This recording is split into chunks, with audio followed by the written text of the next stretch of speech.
Assalamualaikum warahmatullahi wabarakatuh. Perkenalkan, kami dari kelompok 8 pada mata kuliah proses bisnis PI beranggotakan 5 orang, yaitu dengan saya, Mas Fadil Asyefa, ada Hanafi Iqbal Istianto, ada Kaisar Agung Nugroho, ada Fahri Saifullah, dan juga ada Asad Dafa Imanuddin.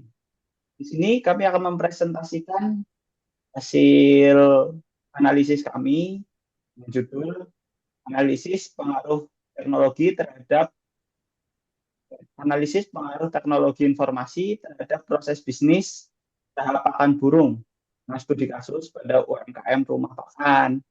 Sebagai gambaran awal, presentasi ini akan mengupas nih bagaimana sebuah usaha baru yang memiliki potensi besar ternyata masih menghadapi kendala internal yang serius nih. Nah, melalui analisis SWOT yang kami lakukan dan juga kunjungan secara langsung ke tempat UMKM itu berada, kami akan memaparkan nih posisi strategis usaha saat ini dan bagaimana nih peran teknologi serta kemitraan dapat menjadi solusi untuk pengembangan bisnis tersebut ke depannya. Nah, untuk lebih jelasnya, mari kita masuk ke latar belakang yang akan disampaikan oleh Fahri Saifullah. Kepada Fahri Saifullah, dipersilakan. Ya, untuk Mas Akmal, terima kasih waktunya dan kesempatannya. Di sini saya akan menjelaskan tentang latar belakang. UMKM merupakan salah satu penopang terbesar perekonomian bangsa, termasuk di tingkat desa dan kecamatan. UMKM tidak hanya menyediakan barang dan jasa, tetapi juga membuka lapangan kerja dan membantu meningkatkan pendapatan masyarakat. Dalam penelitian ini, kami mengambil objek UMKM rumah pakan yang terletak di Desa Kaliandap, Purworejo Klampok, Banjarnegara. UMKM ini berdiri pada Agustus 2025 sebagai respon terhadap tingginya kebutuhan pakan ternak di lingkungan sekitar. Masyarakat di desa tersebut banyak yang memiliki ternak, sehingga permintaan pakan bersifat rutin dan harian. Hal inilah yang membuat usaha rumah pakan memiliki peluang yang cukup besar. Namun, pada sisi lain, UMKM juga tentu menghadapi tantangan baik dari faktor internal maupun eksternal. Mulai dari pertama, modal, kedua, persaingan, hingga perubahan harga pasar.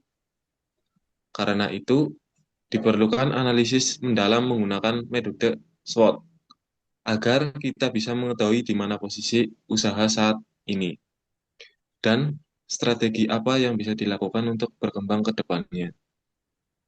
Next,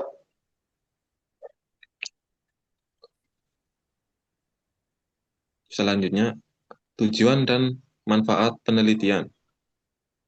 Tujuan dari penelitian ini ada beberapa poin. Yang pertama, untuk mengidentifikasi kekuatan dan kelemahan internal yang dimiliki UMKM rumah pakan.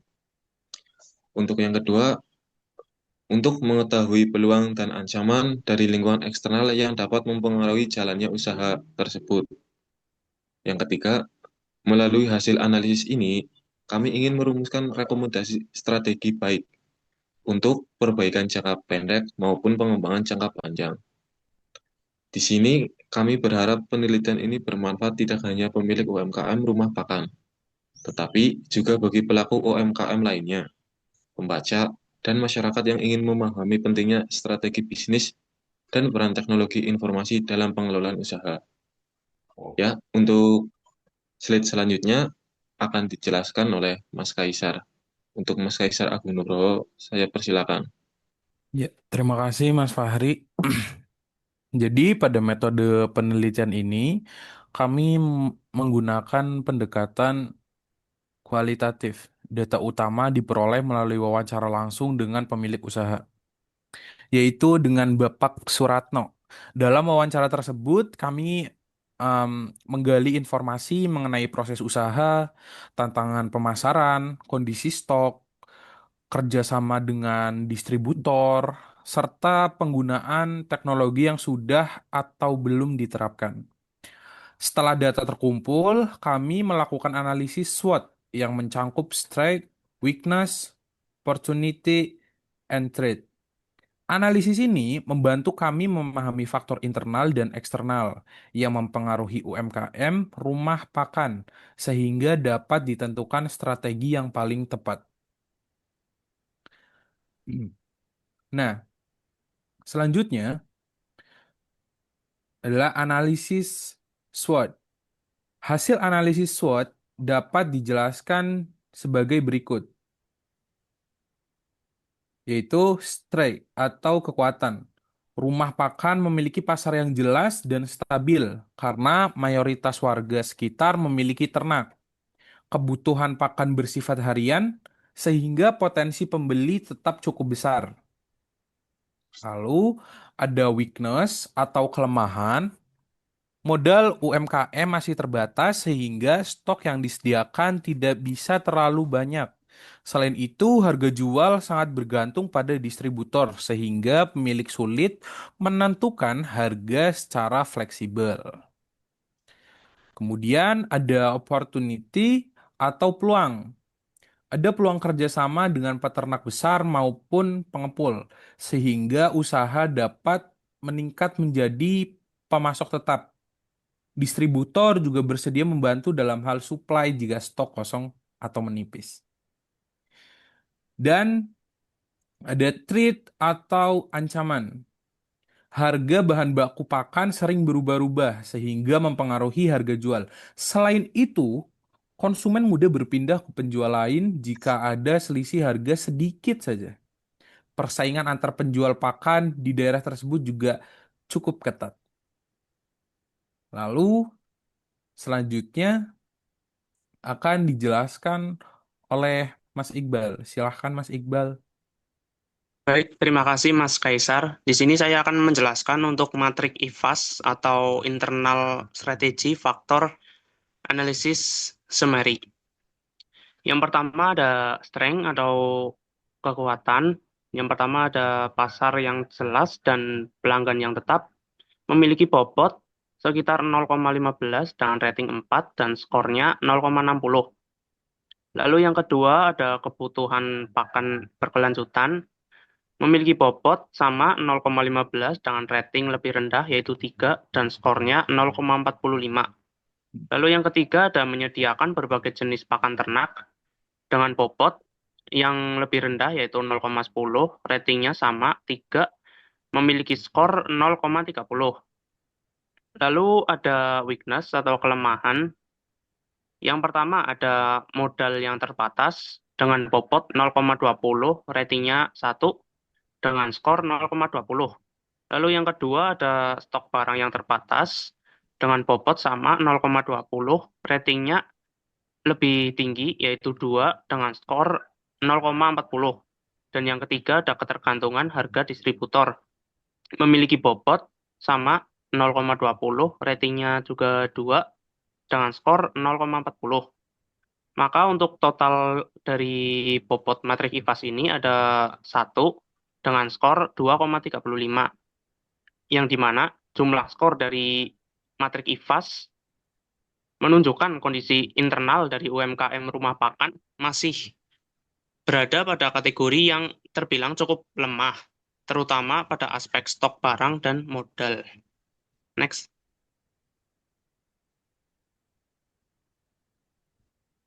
Lalu ada matrik EFAS atau External Strategy Factor Analysis Summary. Yang pertama ada opportunities atau peluang. Lalu ada kerjasama dengan peternak besar, memiliki bobot 0,20, ratingnya 4, lalu memiliki skor 0,80. Yang kedua ada peluang untuk menjadi supplier dengan bobot sama 0,20, tapi ratingnya sedikit lebih rendah yaitu 3 dan skornya 0,60. Yang ketiga ada hubungan baik dengan para distributor, bobotnya lebih rendah yaitu 0,15, ratingnya sama 3, lalu untuk skor 0,45. Lalu yang selanjutnya ada threats atau ancaman. Yang pertama ada harga distributor yang tidak stabil. memiliki bobot sekitar 0,20 dengan rating 2, skornya 0,40. Lalu yang kedua ada daya beli masyarakat yang cukup terbatas, memiliki bobot 0,15 dengan rating sama yaitu 2 dan skornya 0,30. Yang ketiga ada kompetitor yang memainkan harga dengan bobot 0,10, memiliki rating yang rendah yaitu 1 dan skornya 0,10. Maka untuk total dari bobot matrik EVAS ini adalah 1 dengan skor 2,65, yang dimana jumlah skor dari EVAS menunjukkan kondisi eksternal dari UMKM rumah makan bisa dibilang cukup mampu untuk memanfaatkan peluang yang ada meskipun ancaman tetap harus diantisipasi. Next. Lalu yang selanjutnya ada matrik TOWS yang akan dijelaskan oleh Mas Azhar. Ya, untuk petik tahu ada kombinasi stretch dan opportunity, di mana optimasi pasar yang tetap, dua menjalin kontrak supply dengan peternak besar, tiga memanfaatkan kelengkapan produk untuk menarik kerjasama lebih luas. Lalu kombinasi stretch dengan trade, satu layanan unggul untuk menghadapi kompetitor, dua paket harga stabil bagi pelanggan tetap, tiga variasi produk untuk mengurangi resiko harga tidak stabil. Lalu ada kombinasi strength, weakness dan strength atau WO. Satu kerjasama dengan peternak besar untuk meningkatkan perputaran modal. Dua menggunakan sistem calling distributor untuk supply cepat. Tiga bertahap beralih menjadi supplier. Lalu ada kombinasi weakness dengan strategi.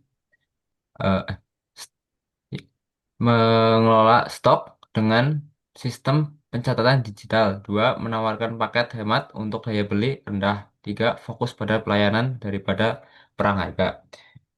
Dari keseluruhan hasil penelitian dapat disimpulkan bahwa UMKM rumah makan memiliki prospek usaha yang cukup baik karena kebutuhan makan masyarakat di sekitar bersifat rutin. Namun, usaha ini masih mengalami beberapa kendala seperti keterbatasan modal, stok yang kurang stabil, serta ketergantungan harga dengan distributor. Untuk menghadapi tantangan tersebut, UMKM perlu memperkuat manajemen internal, khususnya dalam hal pencatatan stok dan pemodalan. Selanjutnya, kesimpulan dan saran. Kesimpulan, kondisi bisnis pasar sudah terbentuk jelas, namun operasional terkendala modal minim, stok terbatas, dan ketergantungan pada distributor. Faktor eksternal menghadapi resiko fluktuatif harga dan kompetitor, namun memiliki peluang besar untuk kemitraan strategis. Rekomendasi strategi, digitalisasi operasional, implementasi teknologi sederhana untuk pencatatan transaksi dan manajemen stok. Lalu ekspansi kemitraan, menjalin kerjasama aktif dengan peternak besar guna menstabilkan penjualan dan memperkuat posisi usaha. Beberapa saran yang dapat kami berikan antara lain, pertama, pemilik UMKM dapat memulai menerapkan teknologi sederhana seperti aplikasi pencatatan atau software stok agar proses bisnis lebih rapi dan efisien. Kedua, menjalin kerjasama dengan peternak besar maupun komoditas peternak agar penjualan lebih stabil. Ketiga, melakukan diversifikasi produk. Misalnya menyediakan bahan tambahan vitamin ternak, aksesoris kandang, atau jenis pakan yang lebih variatif. Dengan langkah-langkah tersebut, UMKM pakan ternak dapat memperkuat posisi bersaing lebih baik di pasar. Selanjutnya dilanjutkan oleh Mas Akmal.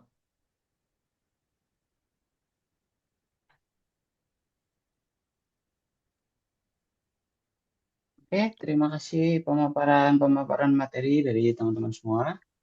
Eh, Kembali yang tadi, Mas, yang dokumentasi. Oke. Ini adalah dokumentasi dari kunjungan kerja kita dari kelompok 8 yang langsung terjun nih ke UMKM rumah makan secara langsung. Next. Oke, sudah sampai penghujung presentasi kita. Demikian rangkuman seluruh rangkaian pemaparan analisis dari kelompok 8. Sebagai penutup, kami izin menarik satu benang merah penting nih dari studi kasus UMKM rumah makan ini.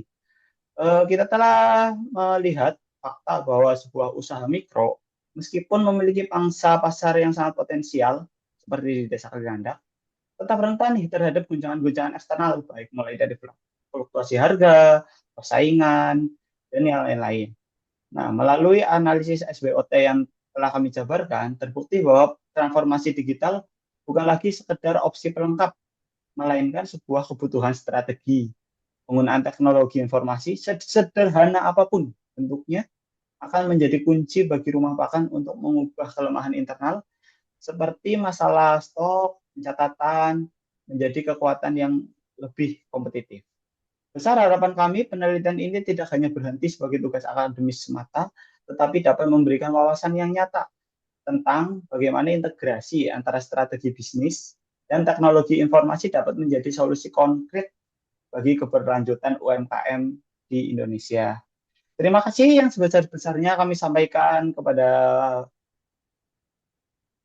teman-teman semua, kepada ibu dosen, serta kepada rekan-rekan penonton semua yang telah menyimak presentasi ini hingga akhir dengan sangat antusias.